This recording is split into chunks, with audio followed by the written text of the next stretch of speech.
Varahi silks వారి grand festive celebrations పొందండి 10,000 రూపాయలు ఆపై కొనుగోలుపై బంగారు నాణెం ఉచితంగా.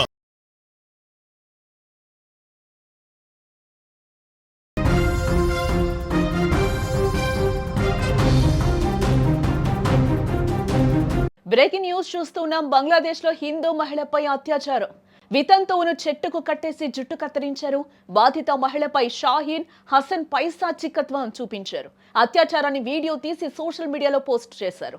ఇంటి స్థలం వివాదంతోనే అమానుష దాడి. పొరుగు దేశం బంగ్లాదేశ్ లో హింసకాండ పతాక స్థాయికి చేరిందని చెప్పుకోవచ్చు. అక్కడ హిందూ మైనార్టీలపై దాడులు రోజురోజుకు వికృత రూపం దాల్చుతూ ఉన్నాయి. తాజాగా జనైదా జిల్లా కాళీగంజ్ సబ్ డిస్టిక్ లో ఒక హిందూ మహిళపై జరిగిన సామూహిక అత్యాచారం ఘటన సభ్య సమాజాన్ని తలదించుకునేలా చేసింది.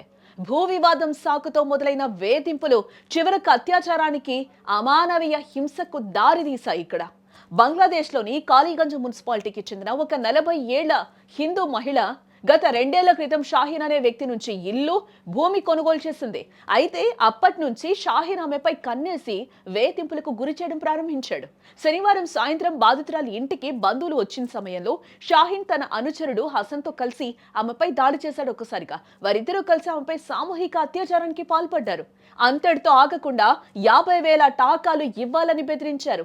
ఆమె నిరాకరించడంతో జుట్టు కత్తిరించి చెట్టుకు కట్టేసి హింసించారు. దీన్ని వీడియో తీసి మరి సోషల్ మీడియాలో పెట్టడం వారి క్రూరత్వానికి పరాకాష్ఠగా నిలుస్తోంది. ప్రస్తుతం ఆ మహిళ ఆసుపత్రిలో చికిత్స పొందుతూ ఉన్నారు. పోలీసులు కేసు నమోదు చేసి దర్యాప్తు చేస్తూ ఉన్నారు. అలాగే ఈ ఒక్క ఘటన మాత్రమే కాదు, గత కొన్ని వారాలుగా బంగ్లాదేశ్ లో హిందువుల రక్తం ఏరులై పారుతోంది. షరియత్పూర్ జిల్లాలో ఖోకాన్ చంద్రదాస్ అనే హిందూ వ్యాపారిని ఒక మూక చుట్టుముట్టి పెట్రోల్ పోసి నిప్పు పెట్టారు. ప్రాణాలు కాపాడుకోవడానికి ఆయన చెరువులోకి దూకినప్పటికీ తీవ్ర గాయాలతో జనవరి మొదటి వారంలో మరణించారు. అలాగే డిసెంబర్ 24న అమృత్ మండల్ అనే యువకుణ్ణి రాజ్బరీ జిల్లాలో ఒక మూక కొట్టి చంపింది.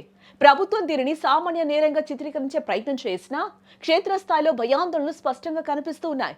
అంతకుముందు డిసెంబర్ 18న మైనాన్ సింగ్ జిల్లాలో దీపు చంద్రదాస్ అనే యువకుణ్ణి దైవ దూషణ చేశాడనే తప్పుడు ఆరోపణలతో కొట్టి చంపి చెట్టుకు వేలాడదీసి నిప్పు పెట్టారు. ఆ తర్వాత విచారణలో అతను ఎటువంటి తప్పు చేయలేదని తేలింది. బంగ్లాదేశ్ లో జరుగుతున్న ఈ అమానుషాలపై భారత్ తీవ్ర ఆందోళన వ్యక్తం చేస్తోంది. యుఎస్ ప్రభుత్వం అధికారంలోకి వచ్చినప్పటి నుండి మైనార్టీలపై దాడులు పెరగడంపై అంతర్జాతీయ స్థాయిలో చర్చ జరుగుతోంది. ప్రభుత్వం రక్షణ కల్పిస్తామని చెప్తున్నా క్షేత్రస్థాయిలో హిందువుల ఇళ్లు, ఆస్తులు మరియు ప్రాణాలకు భద్రత కరువైంది. ఇక్కడ వరుసగా జరుగుతున్న ఈ హత్యలు, అత్యాచారాలు బంగ్లాదేశ్లోని మైనార్టీలో భయాందోళనలు నింపుతూ ఉన్నాయి. మరి ఈ హింసకెప్పుడు ముగింపు పడుతుందో చూడాలి.